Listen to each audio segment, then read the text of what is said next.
شروع اللہ کا نام لے کر جو بڑا مہربان نہایت رحم والا ہے۔ ہم نے نوح کو ان کی قوم کے پاس بھیجا کہ اپنی قوم کو خبردار کرو قبل اس کے کہ ان پر کوئی دردناک عذاب آ کھڑا ہو۔ چنانچہ انہوں نے اپنی قوم سے کہا کہ اے میری قوم، میں تمہارے لیے ایک صاف صاف خبردار کرنے والا ہوں کہ اللہ کی عبادت کرو اور اس سے ڈرو اور میرا کہنا مانو۔ اللہ تمہارے گناہوں کی مغفرت فرمائے گا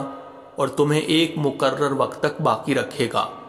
بے شک جب اللہ کا مقرر کیا ہوا وقت آ جاتا ہے تو پھر وہ مؤخر نہیں ہوتا، کاش کہ تم سمجھتے ہوتے۔ پھر نوح نے اللہ سے کہا کہ اے میرے پروردگار، میں نے اپنی قوم کو رات دن حق کی دعوت دی ہے، لیکن میری دعوت کا اس کے سوا کوئی نتیجہ نہیں ہوا کہ وہ اور زیادہ بھاگنے لگے۔ اور میں نے جب بھی انہیں دعوت دی تاکہ آپ ان کی مغفرت فرمائیں تو انہوں نے اپنی انگلیاں اپنے کانوں میں دے لی، اپنے کپڑے اپنے اوپر لپیٹ لیے، اپنی بات پر اڑے رہے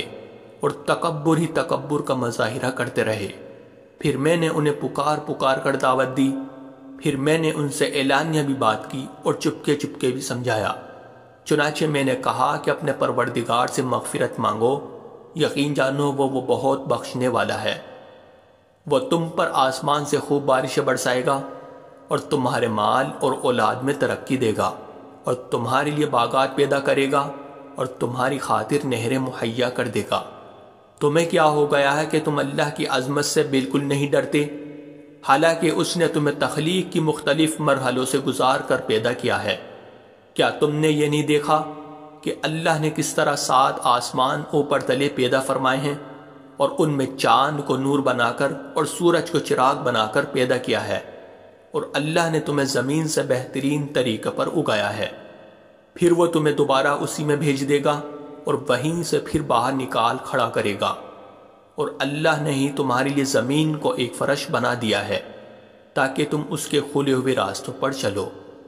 نوح نے کہا اے میرے پروردگار،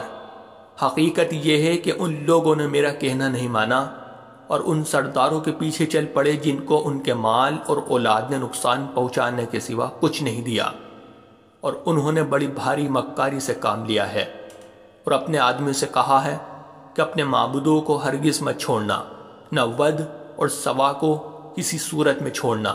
اور نہ یغوث یعوق اور نسرا۔ انہوں نے بہت سو کو گمراہ کر دیا ہے، لہٰذا یا رب آپ بھی ان کو گمراہی کے سوا کسی اور چیز میں ترقی نہ دیجیے۔ ان لوگوں کے گناہوں کی وجہ ہی سے انہیں غرق کیا گیا، پھر آگ میں داخل کیا گیا، اور انہیں اللہ کو چھوڑ کر کوئی حمایتی میسر نہیں آئے۔ اور نوح نے یہ بھی کہا کہ میرے پروردگار، ان کافروں میں سے کوئی ایک باشندہ بھی زمین پر باقی نہ رکھیے، اگر آپ ان کو باقی رکھیں گے تو یہ آپ کے بندوں کو گمراہ کرے گے، اور ان سے جو اولاد پیدا ہوگی وہ بدکار اور کافر ہی پیدا ہوگی۔ میرے پروردگار، میری بھی بخشش فرما دیجئے، میرے والدین کی بھی، ہر اس شخص کی بھی جو میرے گھر میں ایمان کی حالت میں داخل ہوا ہے،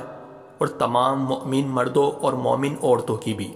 اور جو لوگ ظالم ہیں ان کو تباہی کے سوا کوئی اور چیز عطا نہ فرمائیے۔